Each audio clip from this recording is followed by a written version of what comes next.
Amado seja por toda parte o Sagrado Coração de Jesus, eternamente. Festa de São Simão e de São Judas Tadeu, de discípulos a apóstolos. O batismo nos faz discípulos, Jesus Cristo nos faz apóstolos. Sem um e outro não podemos nos dizer cristãos. O Senhor nos chama pelo nome e aguarda de nós uma resposta positiva para o seu seguimento, nem que seja de estar sentado no banco da igreja escutando seus ensinamentos. A reflexão que temos para a hora da partilha de hoje nos vem do Evangelho de Jesus Cristo segundo São Lucas, no capítulo 6, versículos de 12 a 19. Neste episódio, vamos presenciar Jesus indo à montanha para rezar. Lá passou a noite toda em oração a Deus. Ao amanhecer, chamou seus discípulos e escolheu 12 dentre eles, aos quais deu o nome de apóstolos. Simão, a quem pôs o nome de Pedro, e seu irmão André, Tiago e João, Filipe e Bartolomeu, Mateus e Tomé, Tiago, filho de Alfeu, e Simão, chamado Zelota, Judas, filho de Tiago, e Judas Iscariotes, aquele que se tornou traidor. Em seguida, Jesus desceu da montanha com eles e parou num lugar plano. Ali estavam muitos dos seus discípulos e grande multidão de gente de toda a Judéia, de Jerusalém, do litoral de Tiro e Sidônia. Vieram para ouvir Jesus e serem curados de suas doenças. E aqueles que estavam atormentados por espíritos maus também foram curados. A multidão toda procurava tocar em Jesus, porque uma força saía dele e curava a todos. O texto começa nos informando que Jesus chamou os discípulos. Dentre eles, escolheu 12 apóstolos. Isso deixa claro para nós que a comunidade de discípulos de Jesus não tinha um número determinado de pessoas. Inclusive, em outra passagem, vamos ficar sabendo que entre os discípulos se encontravam ainda mulheres que o seguiam. Discípulos são alunos, porém, muito mais que alunos, são seguidores dos pensamentos e ideologias de um mestre. Estes alunos não são, na verdade, escolhidos. São pessoas que gostam de tal pensamento ou modo de agir de uma pessoa e passam a se comportar como ela através do seu seguimento fiel e leal. Alguns textos dos evangelhos nos dizem que as pessoas ficavam encantadas com o jeito de Jesus falar, de se comportar. Outros textos dizem que ele falava como quem tem autoridade. Esta personalidade do mestre não só começou a dar-lhe prestígio entre o povo, como também entre os letrados e doutores. Também gerou neles ciúmes e invejas. Alguns deles se converteram e passaram a segui-lo, como Mateus, o cobrador de impostos, que vimos aqui agora como apóstolo, Zaqueu, que devolveu 4 vezes mais do que havia roubado do povo. Sabemos que Nicodemos, o fariseu, se transformou em discípulo, porque ele gostava muito de escutar Jesus, até que Jesus o orientou a se batizar e nascer de novo. Esses são os discípulos, aqueles que se encantam com o Mestre e querem viver o seu pensamento. Dos discípulos, Jesus escolheu os apóstolos. Estes continuam sendo seus diletos alunos, contudo, recebem uma função um pouco mais arrojada. Eles têm a missão de não deixar morrer os pensamentos do Mestre e devem formar mais discípulos, e daí surgir mais apóstolos, para que assim nada se perca ao longo da história. Desta forma, desde já, podemos entender por qual motivo a boa notícia do Evangelho de Jesus se espalhou rapidamente por todo o mundo e nunca se perdeu. Os apóstolos são aqueles que não deixam a fonte da sabedoria do Mestre secar, levando todos os discípulos a se nutrirem e saciarem sua sede na mesma fonte. E onde eles estiverem, mesmo depois da morte do Mestre, eles estarão agindo na pessoa do Mestre. Desta forma, podemos começaram a entender por que motivos tantos e tantas discípulas e discípulos missionários seguiram o Mestre até a morte, sendo muitos deles cruelmente assassinados, já que no caminho de seguimento do Mestre também estava a morte cruenta.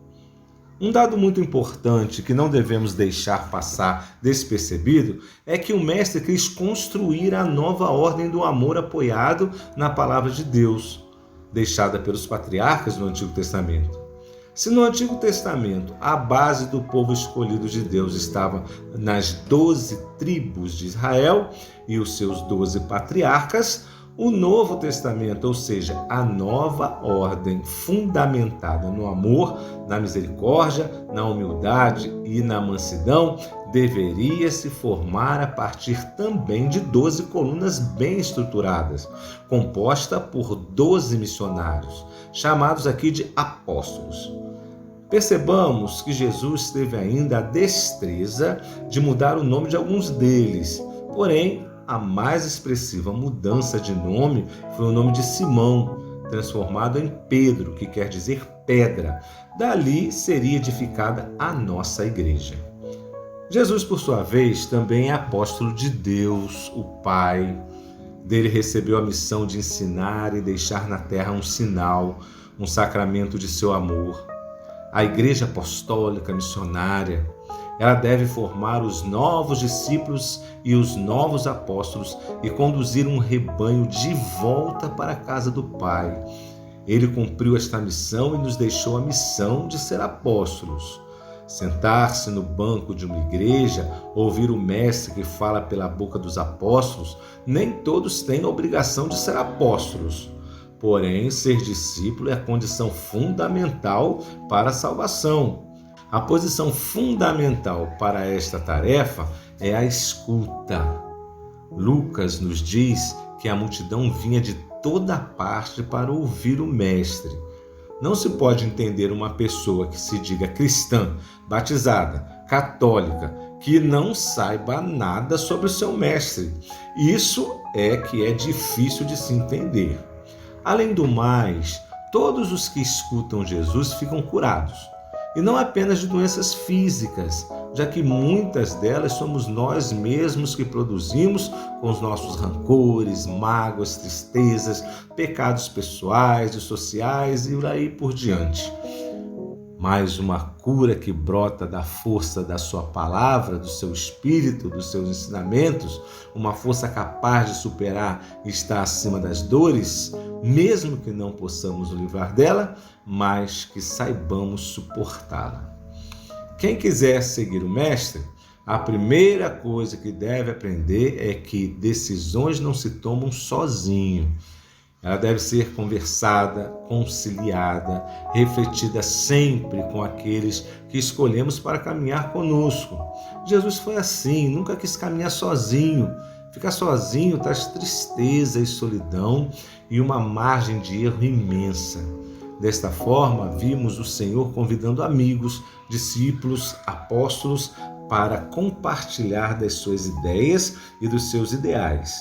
E ainda mais, nos traz um maravilhoso ensinamento: rezar, conversar com Deus, colocar-se em oração.